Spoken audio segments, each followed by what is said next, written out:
Hi అండి, అందరికి మంచి నమస్కారం. గేమ్ చేంజర్ రివ్యూ చాలామంది నెగిటివ్ కామెంట్స్ పెట్టారు. అసలు ఎందుకు పెట్టారో వాళ్ళకి అర్థం కాదు, వాళ్ళకే తెలియదు వాస్తవానికి.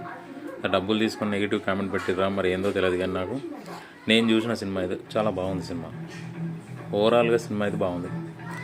ఒక కలెక్టర్ ఎలా ఉండాలి, ఒక రాజకీయ నాయకుడు కిందికి ఎలా వెళ్తున్నారు ఈ కాలంలో, మంచి సోషల్ మెసేజ్ మంచిగా ఉంది. అప్పన్న క్యారెక్టర్ ఎస్పెషల్లీ చాలా బాగుంది. కొందరు వేసిన కొడుకులకు సరిగా అర్థం కాదు, వాళ్ళకు పుష్ప 2 సినిమా చూడమనండి, ఎట్లుంటుందో అర్థమవుతుంది. దాన్ని ఫ్యామిలీతో చూడొచ్చు. అసలైనా ఎవరైనా ఒక్కరైనా మంచి కామెంట్ పెట్టండి, ఫ్యామిలీతో చూడొచ్చు అంటే నేను దేనికంటే దానికి రెడీ ఉంటాను. సినిమా అయితే చాలా బాగుంది. అట్లనే ఢాకు మహారాజ్ కూడా చూసిన నేను. ఎక్సలెంట్ స్టోరీ, పాత స్టోరీ అయినప్పటికీ దాన్ని కొంచెం మాడిఫికేషన్ చేసి మంచిగా తీసిండు. స్క్రీన్ ప్లే బాగుంది, ఫైట్స్ కానీ, ఆ చిన్న పాప గురించి ఎలివేషన్స్ అండ్ బాలకృష్ణ గారి ఎలివేషన్స్ హైలైట్ ఉన్నాయి. మీరు 2 సినిమాలు ఖచ్చితంగా చూడండి, హైలైట్ ఉన్నాయి సినిమాలు 2 కూడా. ఈ సంక్రాంతికి మంచి సినిమాలు వచ్చినాయి. ఎప్పటిలాగానే మనకు చాలా సినిమాలు సంక్రాంతికి, కొన్ని సినిమాలు ఫ్యామిలీతో చూడలేము. ఎస్పెషల్లీ ఇప్పుడు పుష్ప 2 సినిమా ఆ ఫీలింగ్ అనేది అందరి ఇళ్ళలో ఖచ్చితంగా ఫీలింగ్ ఉంటుందా? ఎక్కడ వాడాలో అక్కడ వాడాలి వాస్తవానికి.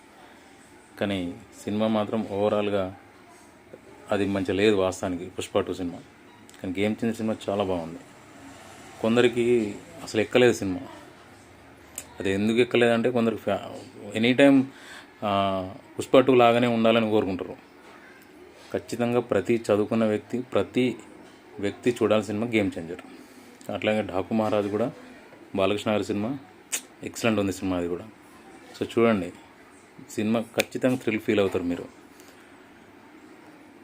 అండ్ ఇంకో విషయం ఏంటంటే, ఇప్పుడు వస్తున్న సంక్రాంతికి వస్తున్నాం వెంకటేశ్వరి, ఆ సినిమా కూడా నాకు తెలిసి బాగానే ఉంటుంది. నేను చూడలేదు ఇంకా. అయితే కామెడీ బాగుంటుంది, అనిల్ రావిపూడి గారి కామెడీ బాగుంటుంది. గేమ్ చేంజర్ సినిమాలో కెమెరా వర్క్ హైలైట్ ఉంది. కెమెరా కానీ, సాంగ్స్, విజువలైజేషన్స్ అన్నీ హైలైట్ కుదిరినాయి. అవన్నీ చూడండి, సినిమాలు బాగున్నాయి. ఈసారి వచ్చిన సంక్రాంతి లాస్ట్ టైం కంటే ఈసారి బాగా వచ్చినాయి సినిమా. Thank you.